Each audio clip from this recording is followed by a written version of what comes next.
on sentencing day, right, or I guess the day where I was going to see if I was going to be considered guilty or whatever, the judge looked me in my face and he says, in my 30 years, this is going to be the first time I'm not putting someone in jail for a felony robbery, but I don't have to put you in jail because your life is over. Your life is over. Everything you've worked for up until this point is now null and void.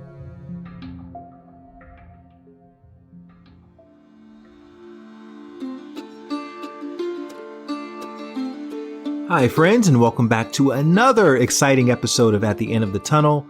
So this week I'm interviewing Robert Glover, also known as Brix Fitness. I first discovered Brix on YouTube when I somehow stumbled across a video that he created, which was like this mini documentary narrated by him and featuring all of these really interesting clips showing his weight loss journey. And it really got my attention because he's so transparent about where he came from and how he transformed his body. And it definitely was not an overnight process. At his heaviest, Brix was close to 370 pounds. And he tried every fad diet under the sun, but kept falling off the wagon as people do. And then after one of his best friends died from an obesity-related health issue, Brix decided that it was time to get control of his weight once and for all, and he went on a mission to lose more than 140 pounds. So we're going to talk about his story and how he found the motivation to stick with it long enough to actually compete in a fitness competition. That's right, he was on stage with ripped up fitness professionals and he competed. And he went from barely being able to see his own feet to having a six-pack.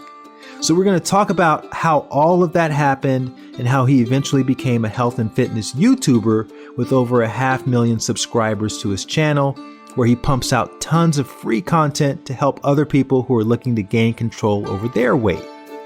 One note, there is some adult language in this conversation, and Brix often refers to himself as fat, but ultimately this is not a conversation about body shaming or making anybody feel bad for being heavy.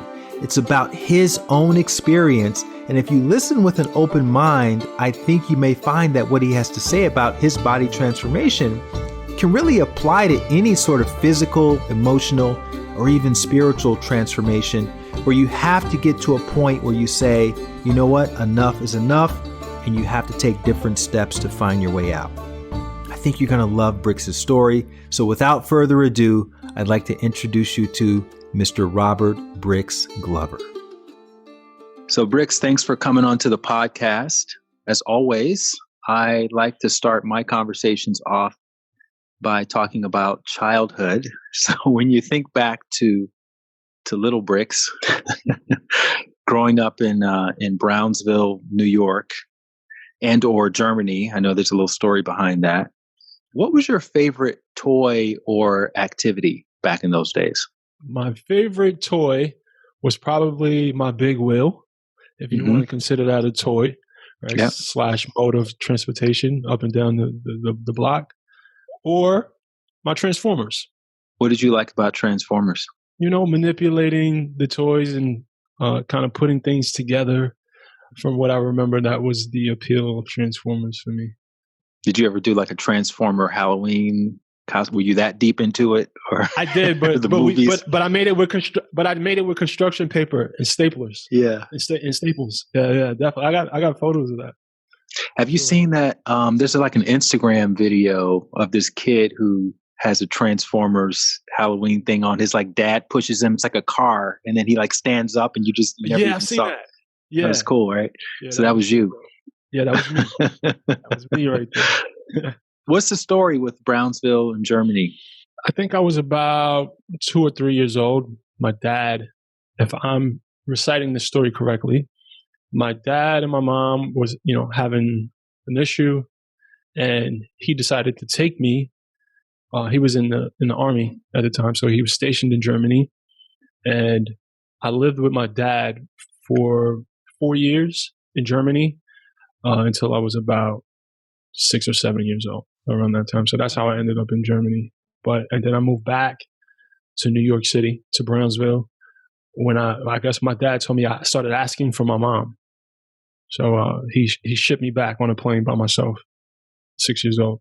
That's a pretty stark contrast going from Germany to Brownsville. It was a total culture shock for me, and I remember because I didn't speak much English. You spoke German? Yeah, I was fluent German. I didn't speak English at all.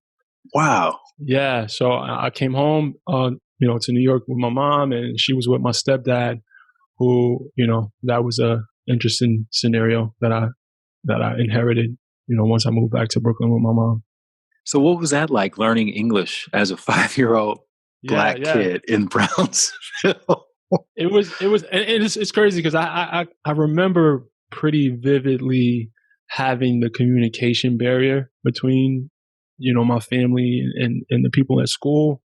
But I picked it up pretty fast. Like, I remember it didn't set me back too far in school. So, I must have picked it up quick enough to not have to do a grade over.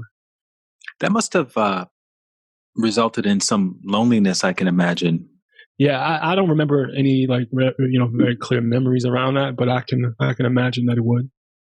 How would you define your childhood? And I don't mean as adult Brix looking back to the 5 or 6-year-old, but maybe like the 10-year-old Brix. Like, what was your relationship with childhood at that period of time? I just remember seeing a lot of people in pain. I remember, like, my family, we all lived together. So there was about 3 families in my 2-bedroom apartment. Mm-hmm. So I was very close with my cousins. There was a lot of things that in retrospect, I didn't understand what was happening, but there was things that I was seeing that I felt like I shouldn't be seeing, for sure. But if we're talking about from the perspective of maybe 10 or 11-year-old Brix, I just knew that it wasn't normal. My life wasn't normal. I was very aware of that early. Were you experiencing any mental health issues back then, that early? Yeah, I do. I remember having night terrors as a kid. I remember experiencing these like deep feelings of guilt. I guess that's the best way to describe it. I know I felt a lot of guilt and shame as a kid. Don't know why. I can't really speak on why or where that came from, but that's a very distinct memory I have. Did you have a lot of friends? Not really. I mean, I grew up with my cousins around, and I have 2 siblings. So I guess those were my friends. There was a few people that, lived on my block that we played on the street together. I wouldn't say I had a lot of friends, but there were a few people. And Brownsville is considered the hood, right? Like that is as hood as it gets. All hoods. Right. Yeah. What's it known for? What like were there any hip hop references to Brownsville? Yeah. So MOP was an iconic rap group from Brownsville, Brooklyn. There's a Helter Skelter. There's a lot of underground rappers that a lot of people would know about. But yeah, MOP was the biggest artist that was connected to my hood. They had that song called "Ante Up." It was like a robbery anthem.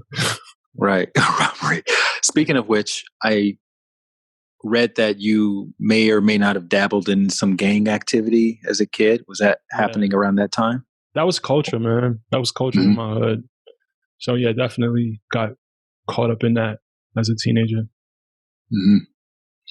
And when I grew up in the South, I remember we used to eat mainly to get full or because something tasted good. And that was it. That was all the consideration, right? Mm-hmm. So I'm curious what your relationship with food was at that time growing up. So if it took more than 12 minutes to make it, I never experienced it. Okay. That's a good way to, kind of sum it up. Boxed, microwave, all that. And rice-a-roni, Chef Boyardee, ramen noodles. That was pretty much all we ate, and fried chicken. And, if my mom, got her check, she would probably make some baked macaroni and cheese sometime. But for the most part, it was the high sodium, quick foods in the box and the can, super processed. Yeah, that's all I knew. What were your sort of life aspirations at that time? Because you may not have remembered it, but you were essentially a citizen of the world. Like, you'd been outside of Brownsville, you've been to Europe, you experienced international air travel and all of that. I'm sure. So you had more of that than the kids in your neighborhood. Yeah. what were you thinking about where you were going in life, or what were the possibilities were when you were a kid? I wanted to be a vet. Mm. That was my first dream. I was very into pets in general, not just dogs, but especially dogs. I was a dog person very early in life. But as a kid, I had a snake, I had lizards, hamsters, fish. So yeah, your mom was okay with all that? Well, I had that with my dad. Okay. And then, my mom let me, eventually we adopted a dog. I remember that. And yeah, we had hamsters with my mom. So yeah, she did let us have pets. Had an iguana.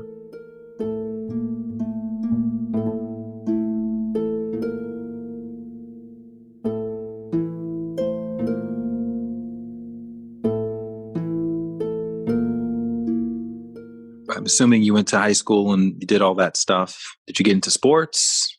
Yeah, I played some varsity basketball. The school that I went to, our football team, we had a 1-hour commute to get to the practice field. Mm-hmm. So I wasn't with it.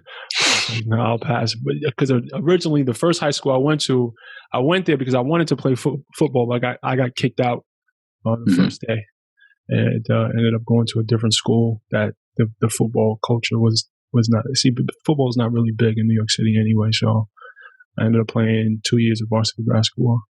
What'd you get kicked out for? I always had a baby face, and I've always been a really nice, calm-natured person. And in the hood, that's looked at as weakness. Mm-hmm.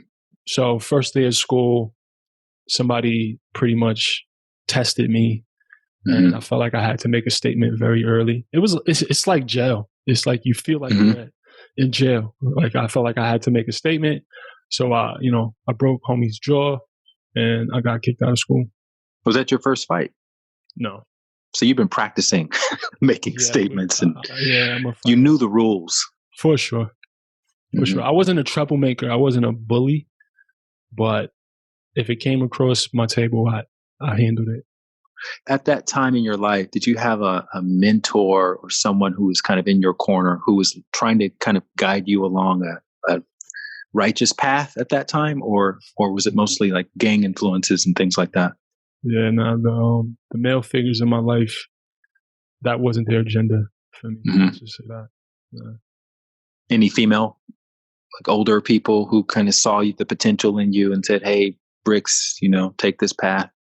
My grandmother tried to encourage me to stay out of the streets. Mm-hmm. She was probably the only person, if anybody fits that description, it would be my grandmother. And you eventually went to Norfolk State? Yep. Why Norfolk State? My kid's mom and I, we were dating since high school, and I was a year older than her. When I graduated, I went to school down in Florida. That's a long story. That didn't work out. Where'd you go? I went to a community college in Tampa. Okay. Yeah. And I was staying with my dad, who this was the first time he and I had basically reconnected. For the most part, it was probably a good 6 or 7 years since we connected up until that point. So I moved down to Florida. I was living with my stepmom. He was hardly there because my dad was a travel nurse at the time. And that situation went south pretty quick. Yeah. The power struggle situation. Yeah. My stepmom didn't really. Can I cuss on this? Yeah. Yeah. No, my stepmom didn't really fuck with me like that at all, and she wanted me out of there. There was some things that went down. She made sure I got out of there. During this time, were you self-financing your education, or did you have a scholarship, or like how does that play out with your decisions that you were making to go to this place and go to that other place? I was working a part-time job. At the time, I was still kind of in the streets. So I had, little hustles going on. But, little pharmaceutical salesman type thing? Yeah. That type of deal. Because that was all I knew. I tried to do the McDonald's thing when I was 17. That lasted for a few weeks. And then I ended up getting a job at I was doing UPS customer service down there in Tampa. So I eventually let it go, but the bottom fell on that situation before I can really kind of you find the straight and narrow. So why Norfolk State? So it was my kid's mom. She went to a high school that specialized in health profession. So she graduated with her LPN, and Norfolk State was a school that was on her list for the RN program. The school's notorious for their registered nurse program. So, and I also wanted to find something that was not as far as Florida, but still away from New York City. Mm-hmm. So I applied when she applied. A few of my friends from my block, we all applied together. And then there was probably about 7 of us. We just packed up a rental van and just moved into the dorms. Did you have kids at that point? No, not yet. Okay. So college was where you kind of picked up a lot of weight. Yes, for sure. What was going on there? So that was the culture. I don't know if this was just an HBCU thing, but the freshman 15 for most was the freshman 50. Mm-hmm. This was the first time in my life that I had access to unlimited food. Mm-hmm. Like the amount of food was always like my mom, when she bought a box of cereal, she would put it in individual Ziploc bags and keep them in her room, and she would ration them out. Like that's the lifestyle I lived my entire life. I had to ask her to have more than 2 eggs, like scarcity mindset to say the least. And it wasn't so much a financial thing towards, the end of my childhood. When I was a teenager, we weren't, super poor like we were when I was a kid. But anyway, so this was my first time having access to unlimited food, and I didn't know much about nutrition. I didn't know how calories worked. So I started. I put on a lot of weight that first year in college. Were you fit before all of that? Did you have a good body image and everything before that? I'd never considered myself fit. I wasn't obese, but I was always what you call big bone, right? Whatever that means. Mm-hmm. I've always been a husky kid, a thick husky kid. But I was athletic, and I played, like I said, I played varsity basketball, but I was never what you would call fit. You would never look at me and say, hey, that guy's fit. How much weight are we talking? So freshman year, I gained, that first semester, I probably gained about 40 pounds. One semester. Okay. Yeah, easily. And then I was having issues with financial aid. I couldn't come back to school that following semester, so I went back home to New York. But yeah, that first semester, I definitely gained at least 40 pounds. Did you recognize that something had happened, or did you just feel like that was just you getting older? In retrospect, I remember having to buy a pant size up, and I was like, "What the heck is going on?" I don't remember it showing up in the mirror at this point. The whole weight thing didn't really hit me until one day my mom came down to visit. I was working at Best Buy at the time. I'll never forget. And her jaw dropped when she see me. Her jaw dropped, and she's like, "You are not my son." That's what she said to me. "This is not my son." And I'm like, what the hell is she talking about? In the middle of Best Buy, she wanted to have that conversation. Yeah, walked in. I'm on the clock, and she's like, "You're happy to see her?" Yeah, I hadn't seen her in probably 2 years. Wow. And she's like, "You're not my son." But at this point, I was fat, and I don't know how it happened. But that was the moment that I realized that, holy shit, I had really put on 150 pounds after high school. So how much do you weigh total at this point? Right now? No. Back then in Best Buy. I would get an error message anytime I got on the scale.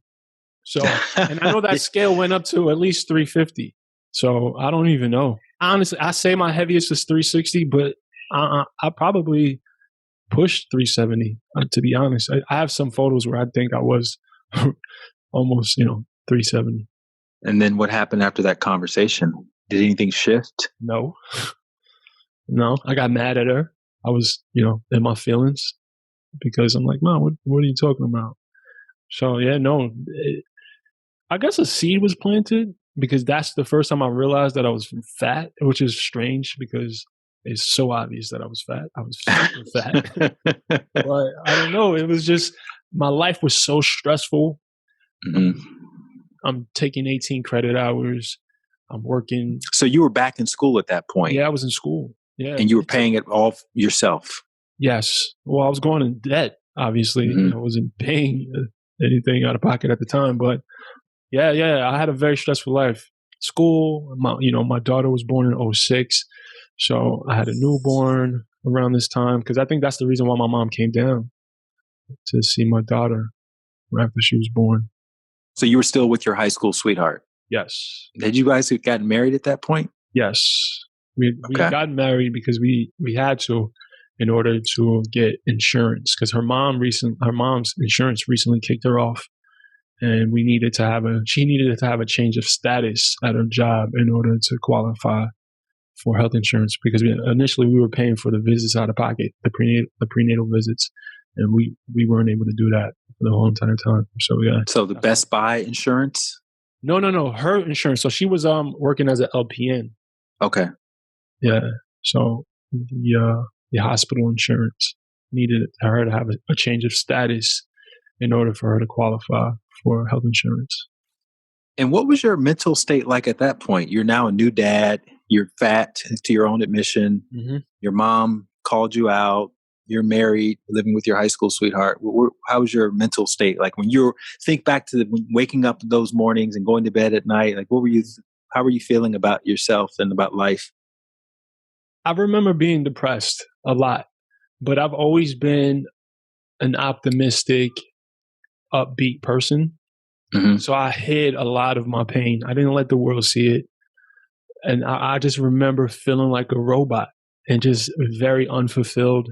And food was my escape from reality because I just didn't like my life. My relationship, I wasn't secure in my relationship because she was, a very pretty, petite woman who had been with me, prior to me putting on all this weight. So of course that created a lot of complexes and I just was, I wasn't secure. So that I'm pretty sure put a lot of weight on our relationship. And she's an amazing human. I don't know how she did it, to be honest. Like, I don't know how she dealt with me all those years. To this day, man, I give her a lot of credit for how she navigated the entire situation. Did you develop any tactics or coping mechanisms to hide the weight? That obviously wasn't hiding the weight, but you thought in your head, it's like, if I wear a big shirt, then it's going to hide my whatever. I think, less about physically trying to hide it, but just more overcompensating in other areas to make me feel liked or important. I'm from New York City, so by nature, we're like really flashy people from my hood, at least. That's how we did it. So I wore a lot of jewelry. I made sure that, my car had 20-inch rims on it at the time, which was, a big deal. I did a lot of externals. A lot of that validation type of stuff. Yeah. And honestly, I wanted my clothes to be small as possible because I felt extra fat when I wore big clothes. So I needed little jeans. That was the wave at the time. The baggy jeans have went out of style. So now my jeans fit. It was now when I look back at those photos, I can't believe I wore those jeans, man. But where would you shop? How would you find clothes? Yeah, it was tough. I've always kind of been a good bargain shopper. I would find back then, I think, was Plato's Closets around? Plato's Closet. It was like a secondhand. I would find designer jeans. Big enough to fit you for 370 pounds. There were certain brands, right? There were certain brands, a few brands, but for the most part, I wore a lot of Polo because that's the only thing that, the only brand that made 4Xs, their jeans up into the 46s. So I was the Polo guy for the most part. Almost by default, like you had to. You had to do Polo. I had to, Yeah, that's awesome. Your wife never said anything about it. No, she never made me feel like the fat ass that I was, bro. And not that, I can't remember her ever saying anything. But on top of the weight, she also made a hell of a lot more money than me. Mm-hmm. So that was something else that made me feel very insecure. I remember that bothering me a lot. And I mean, I think over time, being with someone who was just irresponsible, who didn't take care of himself, didn't have any pride about his appearance. I mean, I did have pride about my parents, but as far as my health, the way I took care of myself, eventually, I'm pretty sure that's what led to her kind of stepping into a more masculine role in our relationship. Mm-hmm. And that, of course, I felt demasculated because I wasn't behaving like a man who should be respected, should behave. And that, on top of the insecurities, on top of the health issues, on top of the mommy issues and the other mental health stuff that I was dealing with, the depression and anxiety, it was a formula for disaster. And that's why, like I said, I give her a lot of credit, because never once did she make me feel how I was feeling about myself. She never said anything to me to make me feel bad at all. Like, not that I can remember. You said somewhere that you had never had a salad up until around this time. I was 30 years old when I ate my first salad. Yeah. 30 years old. Yeah. Around 30, right before my 30th birthday.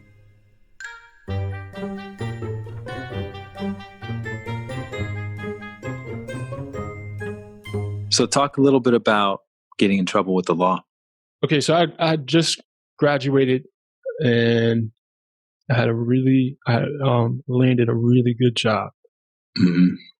And I was making the most money legally that I've ever made in my life. And you weren't doing any of those other extracurricular I activities at that point? Yeah, I stopped completely. One morning, I had a photo shoot, because at the time I was a music artist.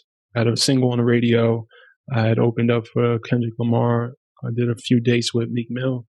So, like, this was, I thought, was going to be my thing. But anyway, so I had a photo shoot that day, and the Jordan Cement 4s, which was a very popular shoe at the time, was being released, and I had to have them. So I'm online with a gentleman. We're online for 4 hours. We exchange pretty much our whole life stories. We get to the front of the line. He's first. I'm second in line. The Foot Locker worker comes outside. He says, "Hey, the next person in line who wears a size 13 can buy the shoe." This guy wears a size 9. I already know that. Like I said, we exchange life stories. So he walks in the store, and I'm like, I called him by his name. I'm like, "Bro, like, what are you doing?" And he kind of just like ignored me, and he bought the shoes. And I'm not justifying myself. I'm Your not size 13. But yeah, that was my size. And I'm real big on integrity. I'm real big on code, right? There's a culture in the sneaker game, and you just don't violate certain rules. He was obviously trying to resell the shoes, and it was a very clear that he violated. And again, how I handled the situation was wrong, but he came out the store, and I just took the shoes from him. I was upset. I reacted. I felt disrespected. So I took the shoes, and a few days later, I was. Did you pay him for the shoes? I would have, if I had cash, because I had my debit card. And that's something that's a part of the story. Whenever I tell that story, if I have cash in my pocket in that moment, I'm throwing the cash on the floor. It wasn't about robbing this dude. I had plenty of money, right? But it wasn't about that at all. But yeah, so I made that terrible decision to take the shoes from the dude, and the Foot Locker got the whole thing on camera. And yeah, a few days later, I get a call. "Hey, bro, I see you on the news. The police are looking for you." I'm like, "What?" At the moment when they said that, I had no clue why. Like, why are the police looking for me? And then it hit me like, oh shit. Yeah. So when you got the shoes, the guy just kind of stood there shocked that somebody just took the shoes out of his arm, and you just kind of walked away, or did you run away, or what? No, I didn't run. I walked away, right? Because I knew I was going to do it. I told the girl who was with me at the time, I'm like, "Yo, go start the car." When he went inside, I'm like, "Yo," because I already knew I was about to take him. So it's premeditated. Yeah, for sure. For sure. I walked away. He tried to follow us, and I told her to pull over, because I'm like, "Why are you following? What are you going to do?" I got out the car and kind of walked up to him like, "What's up?" Brownsville style. Yeah, facts. That's because I'm like, "Why are you following me?" Yeah, so we got back in the car and drove off, and then a few days later, I got the call from a friend. "Yo, bro, you're on the news." I'm like, "Oh shit." So he's the one that pursued the charges? The guy? Yes. Okay. Yes. And off the record, once we get off the record, I'll tell you the wildest connection about who this dude ends up being. Oh, it's crazy. It's crazy. Okay. Yeah. So you're looking at what, 5 to 10? Yeah. So on a felony charge? Yep. 5 to 10 felony robbery. That's crazy for a pair of shoes. Yeah, bro. They're handing out guys 5 to 10 years in prison. Yeah, for a pair of shoes. If the item is worth $150 or more or something like that, I think that was the threshold. And then it's considered felony robbery. That's crazy. Yeah, just throw somebody's life away. 5 years in a cage. Yep. Wow. You obviously didn't know that at the time. No. So the case, it took about 7 months for the whole situation to be. But so I went to court on sentencing day, right? Or I guess the day where I was going to see if I was going to be considered guilty or whatever. The judge looked me in my face and he says, in my 30 years, this is going to be the first time I'm not putting someone in jail for felony robbery, but I don't have to put you in jail because your life is over. Your life is over. Everything you've worked for up until this point is now null and void. What did he mean by that? He's saying that, me being a black man with a felony, he told me I threw my degree away. He said, you just threw your degree away. You'll never be able to get a job. I don't need to put you in jail. Your life is over. He looked me in my face and told me that. Was he a black judge, white judge? It was an old white judge. And those words haunted me for a very long time. Did you have a lawyer? I had a court appointed lawyer. I couldn't afford a lawyer. Man, you're lucky. I know, bro. 90% of the people in jail had a court appointed lawyer or no lawyer at all. Yeah. And he was kind of trash, but I don't even know how. I mean, it was my first offense. I had a degree. I had a really good job up until that point. So I had a lot going for myself that worked in my favor. So I guess they figured just giving me the felony was enough. Okay, I want to do a quick pause because I saw a video of you doing a self-confessional before you went into court and then after you went into court. Yeah. When did that start? When did you start doing these confessional videos? Was it tied to your Best Buy stint where you got into gadgets, or how did that even start back then? So, like I told you, I was doing music at the time. Yeah. So I was, doing like a video journal I don't know why I was doing a video journal, but I have tons of these like video journal entries where I'm talking about just random things in my life. I don't know what inspired me to do that. I've always been a person that documented things. Like I loved documenting. I loved capturing memories and moments. But yeah, so I don't know exactly why I was recording that. But when did you start doing it? Do you remember? So did someone give you a camcorder at one point in your life and you were like, oh, let me use this? Yeah. So my grandfather, damn, you're making me think about this. I've never connected these two. My grandfather would record us a lot, and he always had whatever latest camcorder that was out. And I was always intrigued by it. So I would always, kind of make home movies. When the Blair Witch Project came out, I kind of like a little Blair Witch situation. So I guess I was vlogging pretty much all my life, and I didn't even know it. Like I said, I just liked capturing moments and memories. What would you do with it? It would just sit on the hard drive. Sometimes I would look at it, but for the most part, I didn't. And you kept these little tapes and these little mini HD tapes or whatever in little boxes somewhere? Yep. That's what it was back then. You're right. This was before everything went digital. But yeah, I would just keep them in a shoebox. Yeah. But that video that you're talking about, it was on my webcam, right? It was on my webcam on my computer. Yeah. So I've always kind of just been into, documenting what was going on in my life. Very valuable stuff now for me. Yeah. I mean, it plays a role in what happened later. That's why I'm bringing it up now. Just to see what the genesis was behind that, because it's not usual for someone to do that, especially around court a situation where you're looking at possibly going away for a long time. Yeah. Because if you were convicted, you would have been taken to jail right away, I'm assuming. Yep. So that could have, And that was a that was a reality for me. pivotal day. I almost shit myself in that court, because I didn't know if I was going to walk out of that courtroom that day. Was your whole family there in the pews? No. The girl I was dating at the time was there, and then I had a really close friend by the name of Shantae, who I'm really close with still to this day, who was at the court with me, and that was it. You had the kid at that time, right? Yep, both of them. I remember having to call my kid's mom about this situation. Mm-hmm. I had both my kids at this time. Did anybody understand your perspective, or they all thought you were just being a knucklehead when you did that? I think most people, because I wasn't a bully, and I wasn't a thief, and people know that about me. They also know that I don't tolerate disrespect. So nobody thought I was being a knucklehead. Everyone agreed that I made a bad decision. But once I explained to them what happened, they're all like, okay, yeah, that's something you would do. So did that experience of getting the probation, how did it shift your perspective on things? I felt like I had another chance.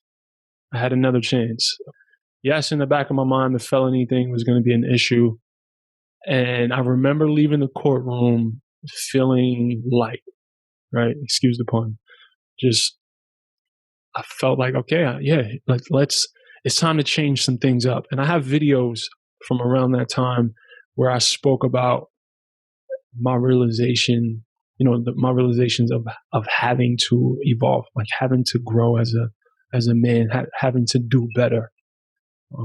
And I was very aware of that. And this was kind of the rug being snatched from from underneath my foot, and me hitting my head on the concrete hard as hell and saying, okay, you got to live different now.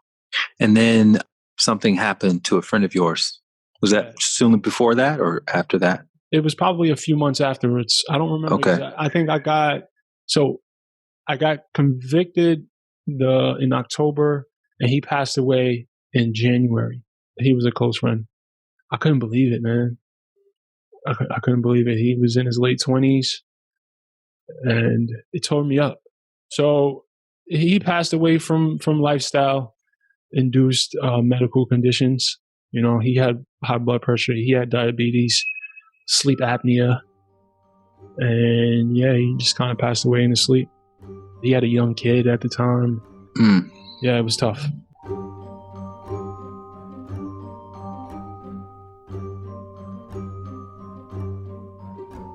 What happened on March 1st, 2013? Man, I woke up that morning and something just felt different. Something clicked. It's one of those things that's beyond language, trying to explain what that morning was like for me. I knew that my life would never be the same after that morning. I made a decision to be a different person. I kind of took on a new identity in that moment. So you're 346 pounds that morning. Are you still with your wife at that time? No. So me and my wife, we divorced maybe 2 years before. Mm-hmm. Yeah, estranged or friendly or what? We made it work for the kids. We weren't friends. But she was extremely patient with me. Mm-hmm. Extremely patient with me. She handled the whole situation like a G. She's a G, bro, to this day. Such an amazing human. So when you woke up, you were by yourself? Yeah, because I had just kicked my girlfriend out. That's another story. So I was single. I was living in an apartment. I had 2 roommates. What was your job at the time? I didn't have a job. That's because of the felony. Yeah, so I kind of started hustling again, which is another big part of the story, because I reached a point in my life where I felt a calling to sacrifice every shortcut, every one. I had to give it up. I felt, oh man, and that story gets kind of deep, man, because a lot of my close friends, they're in jail to this day. Mm-hmm. And had I not made that decision when I made it, that would have been my fate for sure. And you didn't have a car either at the time. No, my car was jacked up. So it was out of commission. I was still making payments on it, but it wasn't working. It hadn't been working for months. Yeah. So what you do? March 1st, this is it. It's going to be a new life. What's the first step? The first step for me, because I had already figured at this point, the best place to invest my energy into trying to make my life better would be to lose weight. Mm-hmm. Right. Why? Why lose weight? That's just what I've strategized in my head. Okay, at the time I'm still thinking about pursuing music. I wanted to be more confident. I wanted to be more marketable. Mm-hmm. I also didn't want to be depressed anymore. So it just felt like the first domino that if I just tip this one over, everything else would pretty much get better. And that's exactly what happened. That's exactly what happened. Had anyone mentioned that to you before? Like any of your mentors, maybe in the music industry, say, "Hey, Brix, if you just lose a little weight, man, Yeah. I had, people on my team that would tell me that all the time, particularly the women that was involved in the movement. Mm-hmm. Like, Brix, man, like you make a lot of music about the ladies and you kind of got this appeal. If you lost some weight, man, you'd be unstoppable." And you were like, "Well, Biggie Smalls is the biggest rapper." Yeah, but but I always wanted to lose weight. I struggled with I've always been on some sort of weight loss kick for pretty much the entire time. So you were the fad weight loss guy. Yeah, exactly. I've always trying some diet. I was doing the Atkins. I was always doing something, and it was always short lived. So I wanted to lose weight. I wasn't the fat guy that was embracing it. Right. Because remember, I wasn't fat all my life. Mm-hmm. This was something that was new to me. So I definitely didn't want to be fat anymore. Had you connected diet with exercise at that point in your life? Yes. Only because I think it was the South Beach diet book. I had it in my house. Don't know where it came from. I wouldn't have bought it, and none of my roommates would have bought it. I have no clue where that book came from.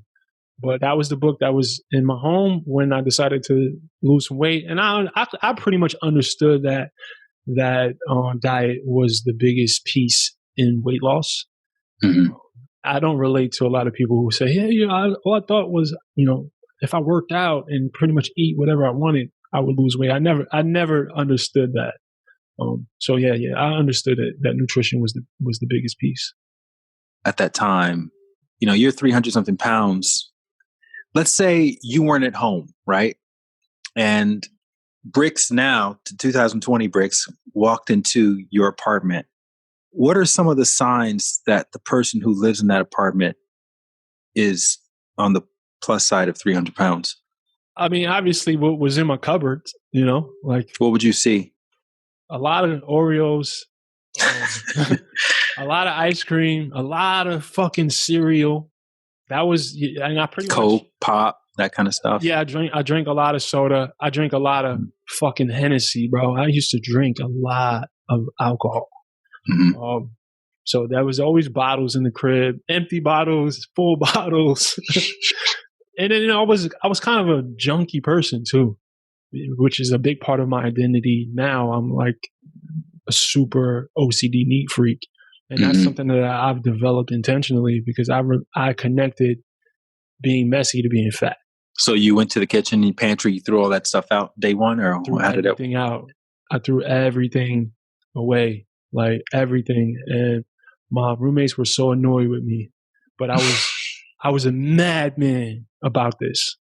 Mm-hmm. I was obsessed to the umpteenth level, which in retrospect wasn't a good thing because I would hit the wall.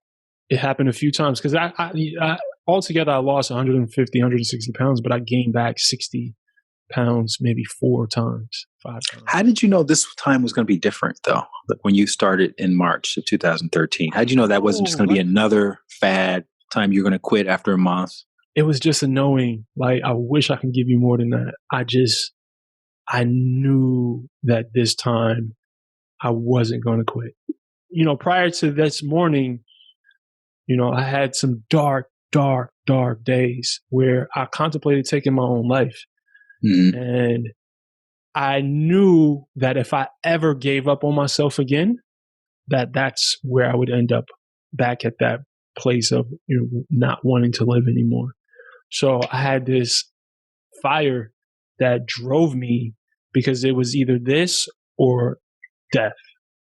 You had a premonition as well about your future. I did. So very early in my weight loss journey, I didn't know at the time what purpose meant, right? But in retrospect, I just started feeling that this was why I was born, right? Everything I had gone through up until this point, it was all just making so much sense. And I was so confident in my ability to take this weight loss thing, to the finish line, that I would start speaking about helping other people lose weight. Even before, I was still You're still fat. 300 pounds. Yeah, I was still Right. over 300 pounds. And, I had this vision of, sharing my story that hadn't happened yet to help other people get control of their bodies and of their lives. And you would go to work and police people's diets as a fat person. I was and post annoying, stuff. man. Listen, in retrospect, because there's certain Instagram posts or Facebook posts that would pop up, and I was trying to encourage people, and I would almost judge people who ate bad foods, man. But I was still a fat guy doing this. It's strange. It was strange. And when did you get your first tangible moment of success where whatever you were doing was, you saw that, hey, I'm actually making progress here? Yeah. So the first about 70 pounds came off pretty quickly. So my body changed fast. So I'm talking What's quickly? Couple months? 6 months. Okay. So I'd lost maybe 70 pounds in the first 6 months. So for the first month and a half, I had a deal with a friend of mine, because at the time I had a pretty decent social media following, and he had just opened up a gym. It was basically a storage unit where he had a few, some dumbbells and some, merch in there. So in exchange for him, helping me with exercise, I would help promote his gym. I was always in a group of at least 4 people, 5 people. And I got to the point where I didn't want to do that anymore. I didn't want to wait 5 minutes in between sets because 3 other people had to do their sets. So I eventually branched off on my own. But yeah, so for the first maybe 6 weeks, I worked with him. And you were so confident in your journey in that time that you would literally take your shirt off and videotape Fat Brix. And I call you that because you call yourself that. So I'm not like making fun of you, but I know that's how you refer to your old body. Your alter ego, Fat Brix. You would video. I mean, that is bold stuff, man. Because I barely will take my shirt off, and I wouldn't be considered necessarily fat by any stretch. But what was that? What was the mentality to you must have been so convicted in your mission. I was so sure of what I was going to achieve with my body that it was like I was going to need proof that I used to be fat. I was that sure of it. And I just wanted to document this, man, because I knew how powerful it would be to have the footage, to have the proof, every step of the way, not just what I looked like, but what was going on with me mentally, and some of the roadblocks, some of the victories, and I wanted to capture it all, and I was very intentional about it. I had a vision for a documentary very early in the game, so I just started, recording. I honestly wish I would have done it more, but I got some good stuff. I got some really good footage that it's so nostalgic to look at that stuff. It never gets old. Okay, so you're working out on your own now. And what's that? You're going to the gym every day, 6 days a week. 6 days. Yeah. Doing what? This is one example. And my life continues to unfold like this. I had moved into an apartment that I don't understand how I got approved for, right? Got approved for apartment. I'm walking around the neighborhood, right? Maybe a few days after I move in. And I see that they're building a brand new YMCA walking distance from my apartment when I didn't have a car. So this sort of like synchronicity, that's around the time that began for me. And it never stopped to this day. But what's interesting about that is the old Bricks probably wouldn't have even cared that they had a YMCA right next door. So it's like you were open to it and you saw that it was there. Yeah. It just felt like purpose. Like this is supposed to be happening right now. I was supposed to get approved for this apartment that I didn't qualify for. I was supposed to. But you applied anyway. Why did you apply anyway? And what's so crazy, I remember the day I applied, I did a little video. Hey, I'm applying at this place. I'm probably not going to get it. Like, I have all of this stuff. But I applied anyway. I mean, I needed a place to stay. I was taking some shots in the dark. And I was good at speaking to people. And the owner did the tour. Come to find out, the owner had already sold the property. And they were just trying to get some tenants in there. She wasn't going to have to deal with me. So she kind of just, whoever seemed like a decent human being, here, you can have the place. Right. So that's kind of how that happened. Serendipity. Yes. So then you basically lived in the YMCA. That was your second home. That was my second home. 6 days a week. You were the norm to their cheers. Oh, yes. So, and there's some of the employees that I still keep in touch with to this day who remember watching my body change over that, year or so that I worked out there. So 70 pounds is pretty significant. I mean, you must have been so hyped after that. You couldn't tell me shit. Like, you couldn't tell me nothing. I was on top of the world, man. I was fitting into clothes that I dreamed of wearing. And it was literally a dream come true. I had a whole new body, even just after 70 pounds. I had a whole new body, and this new confidence, and it was everything.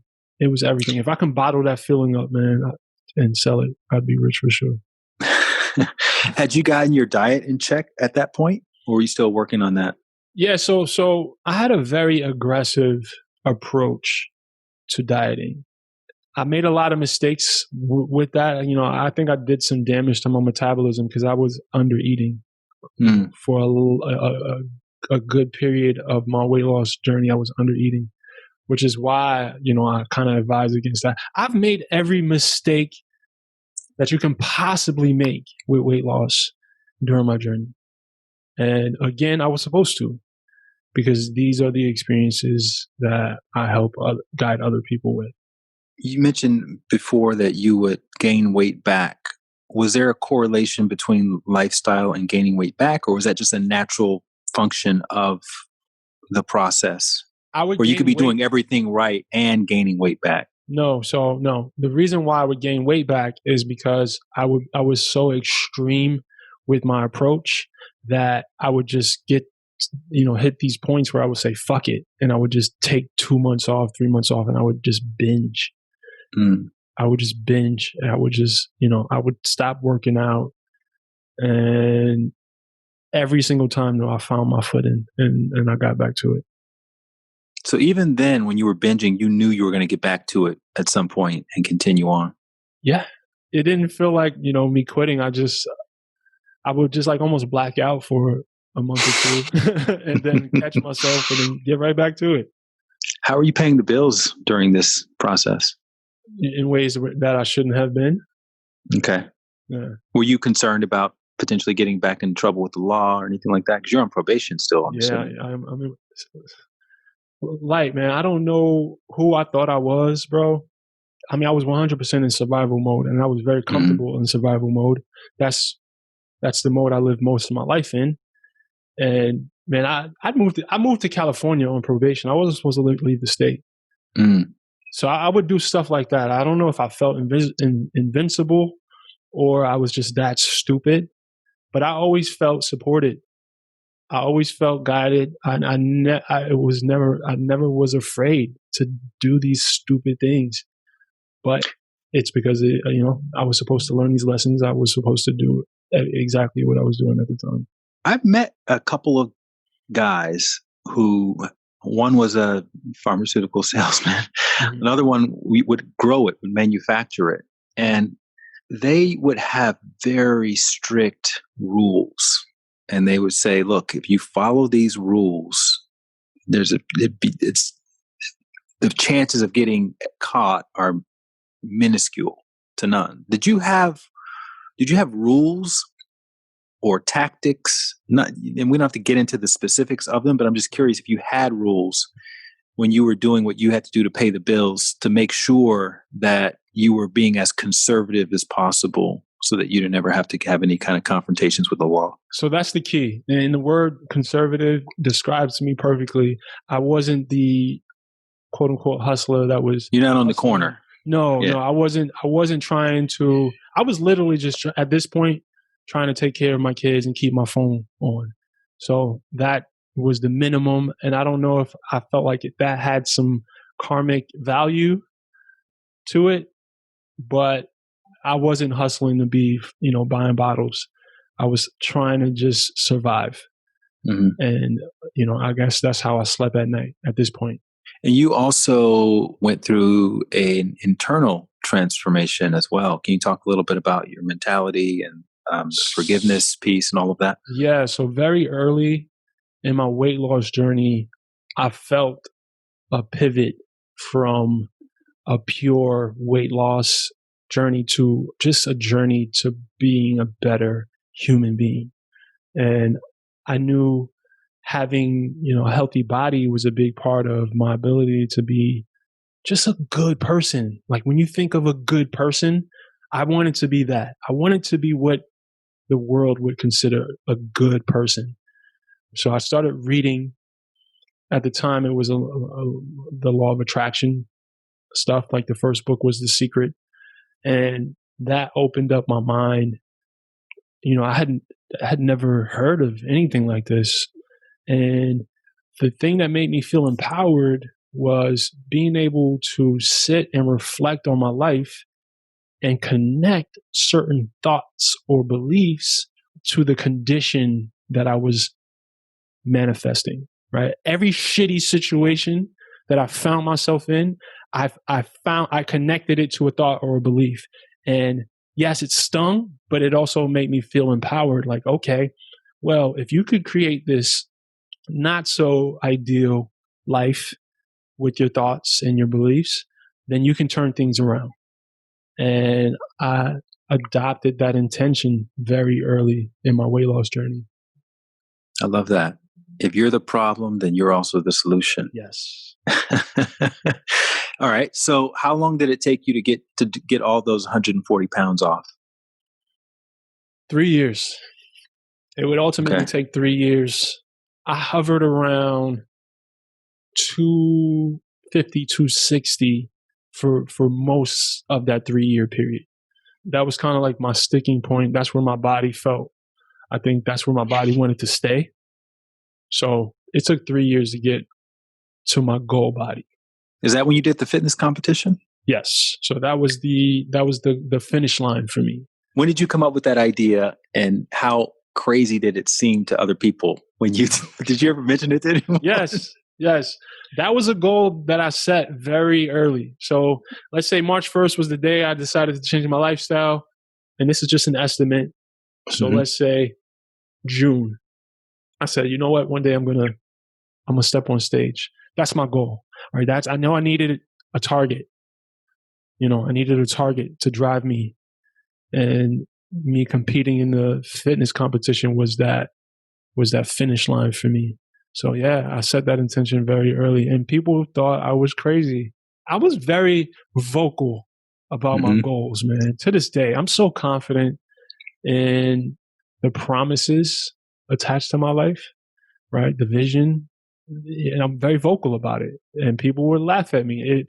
I had a homeboy to this day. I remember having this conversation with him. I was still fat, and I told him like, "Yo, the fitness industry is a multi-billion-dollar industry. This can be my shit right here." Right? And he's laughing. He's like, "Brix, what are you talking about? You have a double chin. You have a double chin." I'm like, yeah, no, but this is gonna be gone soon, right? Yeah. So I was very vocal about my goals, and I have friends who were supportive, but I don't know. A big part of the culture in New York City is jokes. So everybody would joke me. I never really took it personal, but no, I don't think anyone really seen it like I did until they started seeing it. How did you feel when you came in? What, second or third or? So I didn't place because the class that I competed in, I wasn't supposed to compete in that class. I was supposed to. What I did was classic physique, and I was the biggest dude there.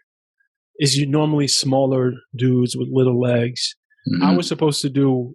It's like right underneath bodybuilding. It's not physique. So you don't wear the long board shorts. You wear the little Titans. Yeah. So I forgot the name of it, but I couldn't place. But the judge did give me like a really dope shout out. Because you probably had the biggest transformation overall. Yeah. He acknowledged what I had achieved with my body. So that was a win. I mean, just jumping on. I had no aspirations to place. I didn't care about placing. Just stepping on that stage was the biggest win for me. Did you know anyone else in the world who was going on a similar journey at the same time as you, or had done it before you, and you kind of used them as a model for what you could do? I would see pictures online. It's not like I had a content. You didn't have a Brix in your life that you were modeling your journey. There was just a bunch of random photos that I would come across that I would hoard, that I would put as the backgrounds on my laptop and on my cell phone. But I didn't know these people. I didn't know how to reach them on social media or anything like that. There was just random pictures that I come across. So was that the impetus for you putting together your sort of mini documentary? Yeah, I wanted to show people this process in as much detail as I possibly could. So yeah, that was definitely the inspiration behind me documenting. Talk a little bit about that process. Did you have experience with putting together little mini films and all of that? No, just what I would do on personally for myself. I didn't have any experience at all. So I didn't know what I was doing at all. I just figured if I just gather enough footage, I could meet someone who would know what to do with it to put it together. And that's still in the making, because I still want to do the documentary, man. Right. It's more of a trailer, what you put together before. Yeah, I put a trailer together. And me and the person I was working on the documentary with, because we started, I just felt like the story wasn't complete enough. So yeah, I'm just continuing. It's going to be, once it does come together though, like it's going to be big. And you posted your first YouTube video. So you're probably the most natural fit for YouTube of anyone I've ever talked to in these interviews. I mean, you already had a catalog of doing these same kinds of very open, transparent, vulnerable, the things that actually go viral on a YouTube platform. You'd already been doing that for years. Yeah. And at the time, I didn't feel prepared though. I didn't, for some reason, it's because it's different when you're making videos for yourself that you don't really have any plans for. This is just really for me. I had no intention of sharing any of this stuff. I mean, before I came up with the idea to do the documentary, but all my personal video experience before then was 100% for me and my family. So, but the YouTube was a way to help other people, obviously. Yes. That was the thing that was most exciting about it, especially when I was, post videos and reading some of those comments. It felt so good. And it definitely was the fuel for me to keep going with YouTube, because I didn't know what the hell I was doing. I'd never operated an SLR. I'd never edited a video in my life. And I've been doing it all myself, honestly, up until a few months ago. I've had a few people help me with a few videos, but 90% of my stuff was done by me. Had you officially retired from the music thing at that point, and you were going to commit yourself fully to the training and helping people? Yeah. So after I got in trouble with the law, I kind of just gave up on music. So this was 100% what I was going to do in my life. This was my plan. What was the vision, and where are you right now on the spectrum of that vision? Initially, it was okay. I was going to be a personal trainer. So I got certified and I got an opportunity to work at the YMCA in Koreatown, which was my first, legit trainer job. But the hours sucked. I was away from my family at the time. This was before I moved back to Virginia. I was living in LA at the time. Mm-hmm. When I moved back to Virginia, I was missing, my son's basketball games. And I'm like, all right, this can't be it. Like, this is from 4 a.m. to 12, and then from 3 until 8 this wasn't it. So I'm like, okay, I'm going to try to build an online coaching business. And I figured YouTube was a good way to help people and then also, build some clientele. So that was another thing that inspired the YouTube journey. And now you're at 600 something, over 600,000 subscribers on YouTube. Yeah, I think we're about to hit 630. Yep. Yeah. What do you credit that to? God. Yeah, like, because I honestly, I didn't see this happening, bro. And I'm still kind of shocked at times. But if I can, answer that question differently, I just attribute it to just being honest and transparent and vulnerable and showing people that, something that they're struggling with, it, can be achieved. Right. Mm-hmm. I think that's the biggest thing that draws people, obviously, is to see the transformation. Like you can't argue that. You see it. It's, I think that's the biggest thing. And then also just giving my heart in the content, people resonate with that.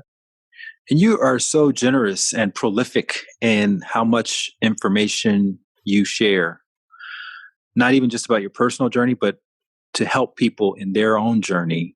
And also a lot of the mistakes that you've made. And I'm sure you've gotten messages from a lot of other people who have had very successful transformations as well.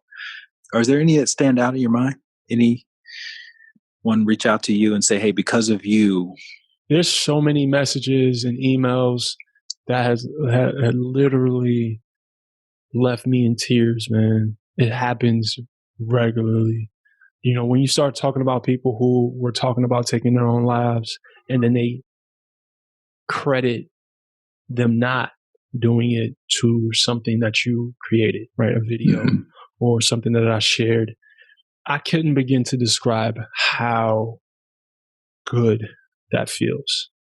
It means everything to me. So even in those moments, those are the things that get me through some of the more challenging parts of what I do, because it's not easy to share this much of my life and to do what I do. It's not easy, but when I get the feedback, when I hear these stories, when I hear about the impact, man, it makes it all worth it, and that's definitely understating it.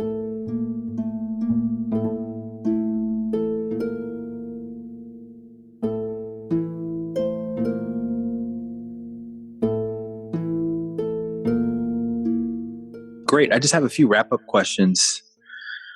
Number one is, how would you articulate your mission as you see it, as you understand it right now? I guess because I always struggle with this a bit, because it changes based on what I learn about myself and mm-hmm. what I learn about the people who I was born to serve, right? So if I can put words together for it right now, it's to use what I've learned through the most challenging parts of my life to serve as a light, right? Again, pardon the pun, serve as a light to give people hope, to show people what's possible when you make a decision to take control of your life through your health. Looking back over the last year or so, how have you gotten in your own way? Trying to do everything by myself is one of the biggest ways I have stood in my own way. Have you corrected that a little bit, or is it still happening? Yeah. I've started to. Mm-hmm. It's a process. It's definitely a process, for sure. But I've hired some coaches who get on me about certain things, and I'm just a heart first person, so I don't have the best business practices sometimes because of it. But I just feel covered, so I don't really worry much about logistics and business as much as I should. I don't have any fear attached to that. I'm a very intuitive decision maker. Right? Sometimes it doesn't make sense to other people, but it always turns out to be the right choice, and I'm very confident in living like that. I love it, and that actually leads to the last question: how are you defining success these days? Ooh, success to me is doing something that makes you feel fulfilled. Doing something that is bringing the vibrations of the universe up. Success is just serving people. Like, my life feels like a dream, like, and just being able to say, like, I literally, if people ask me, yo, Brix, how are you doing, man? My response is, I'm living the dream, and being able to say that is success. Well, especially having come from a place where you were having night terrors as a kid, and you don't have to be Sigmund Freud to make the connection between playing with Transformers as sort of a preview of upcoming attractions in life, doing what you do today, which is you are one of the icons of what transformation can look like when somebody decides that enough is enough. And, I heard someone call you a hope dealer.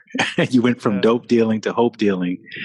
And now you're in a place where you're leaving every person, every situation better than you found them. And I think I just want to acknowledge your courage and your bravery over these years, your willingness to show up, your willingness to record yourself in these moments, these small little in-between moments that may have gone unnoticed otherwise. And now you have that rich footage to be able to weave into what you're doing now and show people contrast and context for what they're seeing. Because, we live in this sort of McDonald's society where we want everything to happen quickly. And I think the world needs more people like you who can show people not just what is possible, but where you came from and what that process really looks like. And I think that's one of the reasons that you are relatable. It's one of the reasons why I personally am inspired by you and your journey ever since I came across. I can't remember how I came across the video the compilation of your journey, but ever since I probably watched it 10 times in a row when I first saw it. Because, if it's not weight, it's something else. Everybody's going through something. It could be emotional, it could be a spiritual transformation. And I feel like that video, and I'll link it obviously in the show notes, but it's a great portrayal of what that trajectory looks like for everybody. That dialogue that you include with it, the narration, is something that I think we've all said to ourselves and we've all hoped for. And we all kind of know deep down that it's possible if we can just stick with it long enough. But, the forces of life are so strong that we get swept back into our old ways so easily. And just to see someone who's actually said, you know what, I'm going to keep swimming back in, is so inspiring. So I just want to thank you for that. Even if you didn't do anything else in your entire life, I think that's enough of a gift to leave to humanity. So thank you for that. Thank you for those words. And man, and for coming onto the podcast and sharing your story. I know some of these things are kind of hard to talk about, and it sounds like a bit like a therapy session sometimes, but I'm just glad that you were open to it and game to it. And so we'll obviously link to everything. And I want to encourage everyone to definitely follow you on social media, even if they don't have any intentions of transforming their body. just seeing the stuff that you share could be a really great example of how someone can share any journey in a way that inspires people. And then hopefully you and I will get a chance to meet in person, cross paths one day when all this pandemic stuff is sorted out. I'm looking forward to it. 100%. Thanks so much, brother. I really appreciate it. My pleasure. Thank you for listening to my interview with Brix. I hope you found it as inspiring as I did. And I also highly recommend checking out the video of his transformation, which is linked in the show notes, along with a transcript and everything else that we discussed. If you want to hear more stories like Brix's, please make sure you're subscribed to the podcast and check out the archive at lightwatkins.com/tunnel. You'll find many other interviews with regular people who've overcome all kinds of crazy odds and obstacles to start their movement. And while you're there, make sure to sign up for my daily dose of inspiration email for short messages to help you get started in your day. And if there's a movement that you'd like to hear the backstory of, you know what? Text me. My cell is 323-405-9166.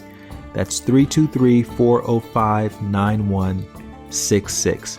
Just text me at that number with your idea. I know it's crazy to be giving out my number like that, and I probably won't be able to do a whole lot of back and forth with you, but that's really the most direct way to reach me and let me know your thoughts about the podcast. And in the meantime, thanks again for listening. I'll see you next week with another inspiring conversation from the end of the tunnel.